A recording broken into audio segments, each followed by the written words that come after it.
wabarakatuh. Perkenalkan, nama saya Robi Esa Firmansyah. Saya di sini bekerja di salah satu rumah sakit swasta. Saya bekerja di sini di salah satu rumah sakit swasta di daerah Garut. Kebetulan saya tenaga medis. Di sini saya akan mencoba sedikit memaparkan apa yang saya alami atau pengalaman saya pribadi selama saya menjadi tenaga medis di salah satu rumah sakit yang saat ini saya sedang bekerja. Pertama, saya di sini bekerja di awalnya ya di salah satu ruangan rawat inap yang dimana di situ ruangannya ada kelas 1, kelas 2, kelas 3 dan ada juga VIP dan VVIP. Nah, awalnya saya bekerja di salah satu rumah sakit ini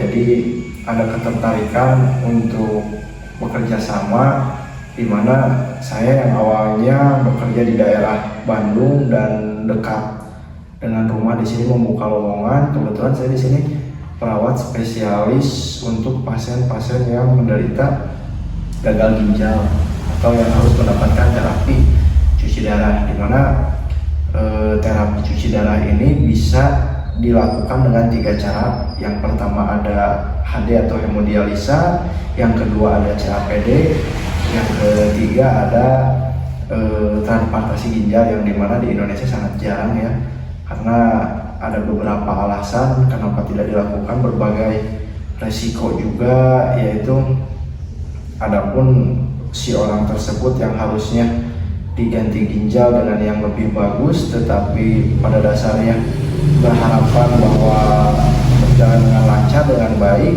tapi kenyataannya dua orang tersebut jadi malah terkena gagal ginjal. Itu resiko yang sangat-sangat, itu adalah salah satu resiko yang sangat-sangat tidak diharapkan, makanya jarang untuk dilakukan dengan berbagai asumsi, yaitu dari mulai biaya juga bisa, keterbatasan si pasien tersebut untuk melakukan hal tersebut. Yang kedua ada CAPD, di mana CAPD ini adalah Continuous Ambulatory Peritoneum Dialysis, yaitu cuci darah yang mengandalkan dari rongga perut. Tapi ini pun hanya dilakukan kebanyakan oleh orang-orang yang masih dalam batas usia usia emas lah gitu. Kalau misalkan udah usia lanjutnya, biasa mah di sini memakai HD itu hemodialisa, di mana awal-awal pasien terkena cuci darah itu biasanya ada pembengkakan, terus mengeluh sesak, terus dicek darah rutin. Nah, adapun itu HB, hemoglobin yang harusnya di atas 11, 12, kurang dari 14, ini malah terjadi penurunan yang sangat drastis, yaitu karena mungkin fungsi ginjal yang sudah terganggu. Solusinya ya transfusi darah. Adapun ya transfusi darah pun sama, banyak kontraindikasinya, diantaranya bisa gatal-gatal seluruh badan, terus ada pasien yang memang seringlah dilihat kulitnya menghitam. Itu juga bisa salah satu faktor dari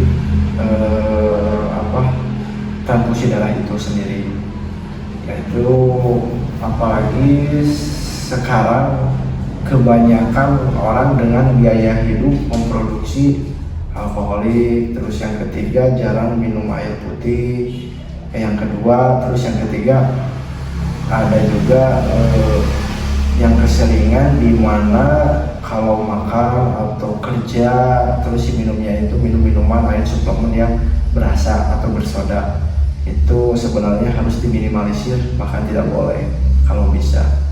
Nah, setelah itu si pasien dengan banyak keluhan tersebut ke rumah sakit dan harus cuci darah. Itu pun cuci darah walaupun di cover sama sama BPJS kita, tetapi kan dengan berlangsungnya 1 minggu 2 kali, 1 minggu sekali, dengan jarak rumah si pasien ke rumah sakit yang memang sangat jauh, tidak dekat, ya pasti memerlukan biaya akomodasi atau biaya operasional yang tidak sedikit. Saya kenapa tertarik bekerja di di unit ini, karena memang sangat peduli terhadap orang-orang yang menderita gagal ginjal, bahkan keterbatasan setiap rumah sakit tidak semua memiliki instalasi unit dialisis.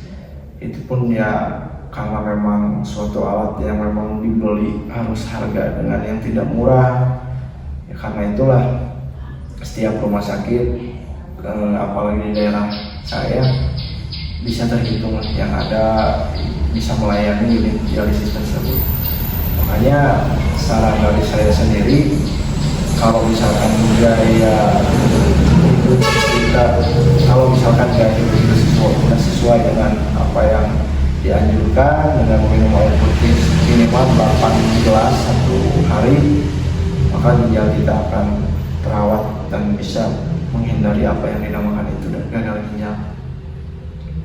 Terus banyak pasien-pasien yang memang menolak untuk dicuci darah dikarenakan asumsi di masyarakat yang apa ya, kalau misalkan dicuci dekat dengan kematian lah, terus ada yang lagi asumsi ya tidak akan lama, padahal kan kalau secara logika yang sehat pun sama, kalau umur tidak bisa ditebak itu. Maka dari itu banyak pasien yang melalui pengobatan yang disebut pengobatan alternatif, walaupun tidak jarang ketika melakukan pengobatan tersebut malah tambah parah.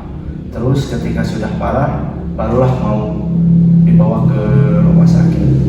Ya itulah rumah sakit pun kan kalau misalkan harus rumah sakit pun kan kalau misalkan harus menangani pasien yang memang sudah terminal penyakit gagal ginjalnya ya tidak mudah gitu. Banyak kemungkinan antara ya tertolong dan tidak tertolongnya 50-50 lah. Ya dari itu kita sebagai tenaga medis diharapkan ketika ada orang-orang yang memang mempunyai keluhan sakit pinggang di belakang, terus apa ya, sesak, seluruh badan udim atau memang ada pembengkakan cairan, terus buang air kecil memang sudah tidak teratur, apalagi tidak keluar sama sekali. Nah itu gejala-gejala yang memang harus segera dicek up ke rumah sakit terdekat, dicek lab juga. Ya mungkin dari saya pribadi sebagai tenaga medis, ketika kita sudah dikasih saran oleh dokter untuk cuci, ya maka dari itu harus segera ditangani secepat mungkin supaya tidak ada komplikasi lain yang memang dirasakan oleh pasien tersebut. Cuci darah pun apa ya, harus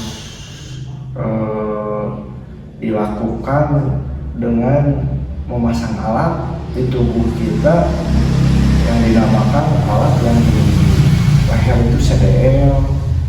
Cuma sifatnya itu bukan untuk selamanya gitu, hanya batas 1 bulan pun kadang sudah ada komplikasi menggigil, terus si lukanya itu ada kemerahan, ada infeksi, yaitu harus segera dibuka.